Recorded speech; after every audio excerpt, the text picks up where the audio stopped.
Ladies and gentlemen, welcome to our early review of Metal Gear Solid 5 The Phantom Pain. With so many AAA releases disappointing their audiences thanks to graphical downgrades, bugs and poor gameplay decisions, I'm very pleased to report that MGS V is not one of those games. In fact, I'll go as far as to say that The Phantom Pain is one of my favourite games of all time, and easily up there with the top few games of the next console generation. Excellent dialogue, fantastic characters, perfect and tight controls, and beautiful graphics, which run at 60 FPS, push the Phantom Pain to the upper echelons of gaming, providing a perfect point of why I just love gaming in the first place. Because I don't want to give away too many spoilers, I'll stay away from providing specific plot points.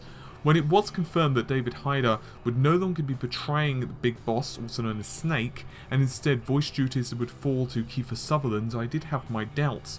I love Sutherland in shows like 24, but I grew up hearing David as Snake, and I just shouldn't have been worried. Snake and every other character in the game is tightly written, brilliantly voiced, with masses of dialogue, even the soldiers. I'm afraid it's been 9 years. After the events of Ground Zeroes, you'll find out within moments of the game's opening, as Snake opens his own eyes, that he has been in a coma. It's now 1984.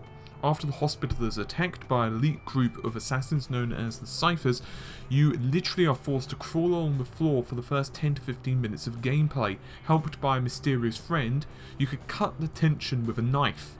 As Snake regains his own ways and you start meeting infamous characters throughout the Metal Gear series, you are left with a state of wanting to skip the side missions because you're so eager for the story, but not daring to do so because you don't want to waste a second of gameplay. Metal Gear Solid has a reputation of pushing the host systems to their absolute limit. Even the original Metal Gear Solid on the PlayStation, gamers remember how incredible the Shadow Moses Island felt.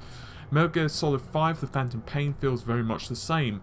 Phantom Pain pushes their consoles to the absolute limit. You just don't think the PS4 and the Xbox One can do this at running at 60 FPS with all of these cinematic downgrades that we've been experiencing from many other AAA publishers, but this is just not the case. The game looks gorgeous with smooth transitions between day and night, sandstorms which kick up, blinding the players and enemies, impressive physics, great textures, amazing lighting. If you're running the game on a PC, you are in luck. The game supports up to 4K displays and with several visual improvements over the next generation consoles. But the Fox engine is well optimized. You don't need a pair of Titan X's to run the game at a stable frame rate.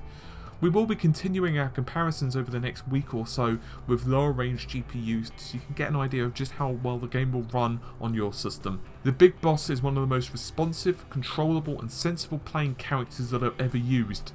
Ledges can be hung from and climbed, gaps can be ran and jumped over, and if you're running from, say, a piece of cover to another, you can do so and then dive to the ground crawling on your belly. You can roll on the ground hanging from one side of your horse for either protection from bullets or to hide from enemies, and just like any other Metal Gear Solid game, you could easily switch to first person. This is perfect for either using a sniper rifle or firing a well-placed tranquilizer dart into an enemy's nose.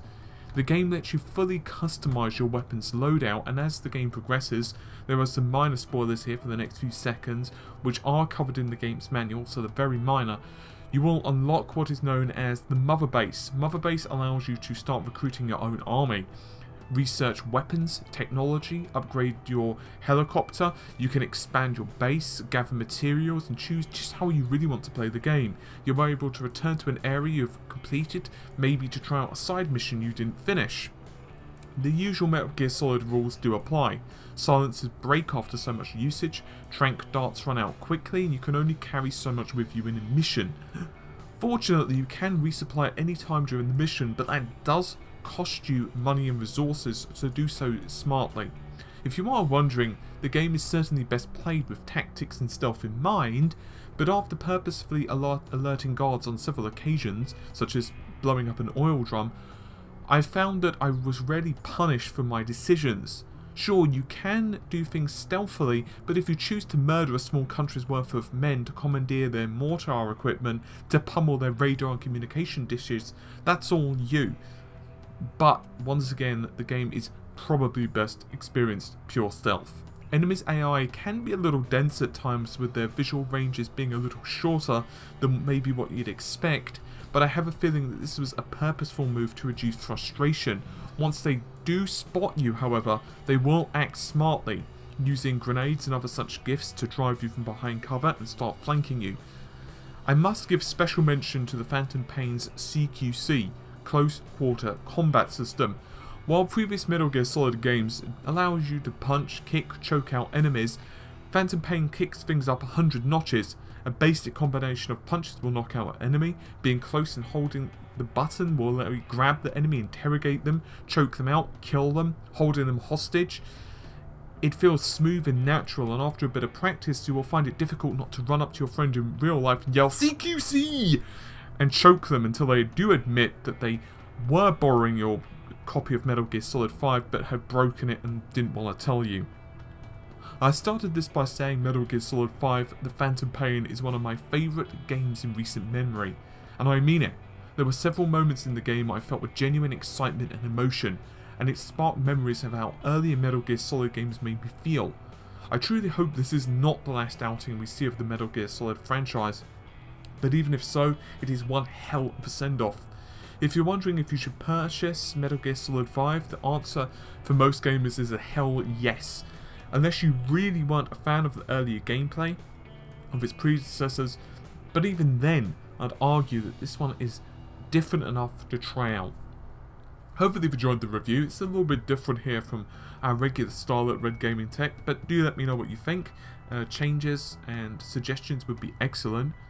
But for now, I'm going to let you go, so take care of yourselves and have a great day. Bye for now.